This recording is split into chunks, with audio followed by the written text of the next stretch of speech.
आज के दिन में यदि किसी को हेयर ट्रांसप्लांट करवाना होता है तो वो सबसे पहले गूगल पे जाके सर्च करते हैं कुछ इंपॉर्टेंट क्वेश्चंस जो जिसके बारे में उनको जानकारी चाहिए होती है। साथ में वो डिफरेंट सेंटर्स क्लिनिक्स के बारे में सर्च करते हैं।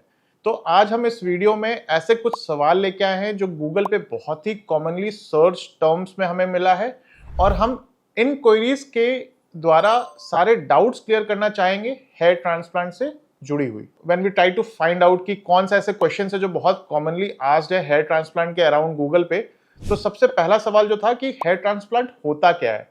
तो अगर मैं बहुत ही बेसिक टर्मिनोलॉजी में बताऊं कि हेयर ट्रांसप्लांट होता क्या है, तो जो हमारा डोनर एरिया होता है उनसे हम बाल लेते हैं और रेसिपिएंट एरिया जहां पे बाल उड़ गए होते हैं वहां हम इन्हें ट्रांसप्लांट कर देते हैं, जिसको कि हम हेयर ट्रांसप्लांट कहते हैं।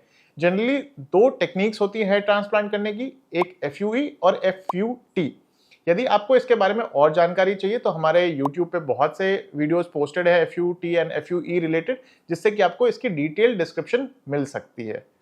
दूसरा सवाल जो बहुत कॉमनली सर्च टर्म था गूगल पे कि क्या ये रिजल्ट्स परमानेंट होते हैं, तो मैं बताना चाहूंगा कि जो भी ट्रांसप्लांटेड हेयर होता है जो डोनर एरिया से लेके हम रेसिपिएंट जोन में ट्रांसप्लांट करते हैं, ये परमानेंट होता है। The only criteria which is to follow the instructions given by your surgeon. तो यदि आप अपने सारे इंस्ट्रक्शंस को प्रॉपर्ली फॉलो करते हैं, दिए हुए मेडिकेशंस को समय से लेते हैं, सीरम प्रॉपर्ली लगाते हैं और कोई भी ऐसा हार्मफुल एक्टिविटी या कोई भी प्रोसीजर, जैसे कि बहुत से लोग सैलून्स में जाके स्ट्रेटनिंग रिबाउंडिंग बहुत कुछ करवा लेते हैं जिससे कि हेयर डैमेज होने का रिस्क रहता है, तो अगर यदि आप ऐसी चीजें नहीं करवाते तो ये सारे का सारा जो ट्रांसप्लांटेड हेयर होता है वो परमानेंट होता है। तीसरा सवाल जो गूगल पे बहुत ही सर्च था वो था कि क्या फीमेल्स में हम हेयर ट्रांसप्लांट कर सकते हैं। तो हाँ, हम फीमेल्स में भी हेयर ट्रांसप्लांट कर सकते हैं और इनके results as good as male hair transplant होता है। बाल प्रॉपर्ली लंबे होते हैं और बाद में चाहे तो आप इसको अपने तरीके से कट स्टाइल शैम्पू या जो भी चीज करवाना चाहे वो कर सकते हैं। The only difference between male and female hair transplant is कि मेल्स में जब हम ट्रांसप्लांट करते हैं तो हम हेड को शेव करते हैं, बॉल्ड करते हैं, वेराज इन फीमेल्स हम लॉन्ग हेयर्स के बीच में ही ग्राफ्ट्स को प्लेस करते हैं।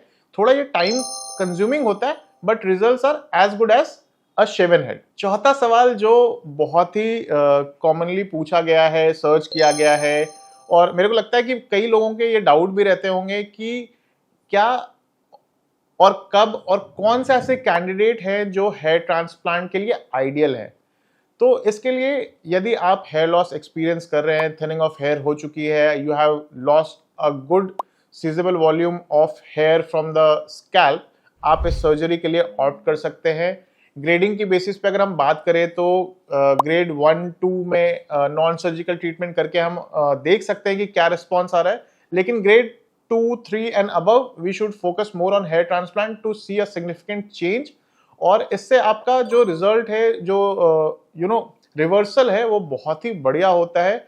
और जैसा कि मैंने पहले भी बताया कि ये रिजल्ट्स परमानेंट होते हैं यदि आप इसको पूरी तरह से मेंटेन करते हैं। पांचवा सवाल जो कि मेरे को मिला सर्च टर्म में कि क्या सर्जरी पेनफुल होती है। जनरली हम जो हेयर ट्रांसप्लांट की सर्जरी करते हैं वो लोकल एनेस्थीसिया के अंडर करते हैं। कुछ एक केसेस होते हैं जिसमें कि एडिशनल प्रोसीजर्स या कुछ हेल्थ इश्यूज के लिए हम अगर जनरल एनेस्थीसिया का प्रयोग करना चाहे तो हम वो भी करते हैं, पर mostly hair transplant local anaesthesia में होता है। जब हम पूरे एरिया को नम कर देते हैं उसके बाद पेन की सेंसेशन बिल्कुल नहीं रहती। इमीडिएटली इवन आफ्टर ट्रांसप्लांट कोई ऐसा सीवियर पेन या कोई डिस्कम्फर्ट एज सच बहुत ज़्यादा नहीं रहता है। थोड़ी सी बॉगीनेस की फीलिंग रहती है जो कि फर्स्ट 3-4 डेज तक रहती है जब स्वेलिंग बढ़ रही होती है, और फिर धीरे धीरे ये भी खत्म हो जाता है जैसे स्वेलिंग कमनी शुरू होती है। एक और सवाल जो गूगल पे मेरे को देखने को मिला कि लोग घबराते हैं कि हेयर ट्रांसप्लांट करवाने के बाद जो रिजल्ट है वो नेचुरल है, रहेगा या नहीं रहेगा। तो ये एक बहुत ही टेक्निक सेंसिटिव प्रोसीजर है। आप कहीं पे भी हेयर ट्रांसप्लांट करवा रहे हैं या प्लान कर रहे हैं तो आप जरूर उनके प्री एंड पोस्ट रिजल्ट देखें। यदि ये प्रॉपर टेक्निक के थ्रू की गई है तो रिजल्ट्स बहुत ही नेचुरल होता है, जैसे आपके बिफोर हेयर लॉस होता है जनरली वैसा होता है। और इसमें अगर अच्छा से किया गया है तो कोई देख के नहीं बता सकता कि आपके बाल ट्रांसप्लांटेड है। बस एक चीज़ जो हम अपने सारे पेशेंट्स को बताते हैं कि यदि आपके हेयर बहुत ही ज़्यादा स्ट्रेट है तो जब हम उनको ट्रांसप्लांट करते हैं तो थोड़े से बाल कर्ली आते हैं, बहुत ज़्यादा नहीं बट थोड़ा सा वेवी नेचर के हेयर आते हैं, जो कि एक तरह से अच्छा भी होता है कि वो डेंसिटी को मिमिक करने में हेल्प करता है। आई होप आपको ये वीडियो पसंद आई होगी और मैं रिक्वेस्ट करूंगा कि आप इस वीडियो को ज़्यादा से ज़्यादा लाइक एंड शेयर करें ताकि ये उन लोगों तक पहुंच पाए जो कि हेयर ट्रांसप्लांट के ट्रीटमेंट के लिए देख रहे हैं या वो उनमें से हैं जिन्होंने इन टर्मिनोलॉजीज को गूगल पे सर्च किया है। साथ ही मैं रिक्वेस्ट करूंगा कि आप हमारे यूट्यूब चैनल SB ट्राइकोलॉजी को जरूर सब्सक्राइब करें ताकि आपको रेगुलर अपडेट्स एंड नोटिफिकेशंस मिलती रहें। Thank you guys, thank you for watching this video, have a good day.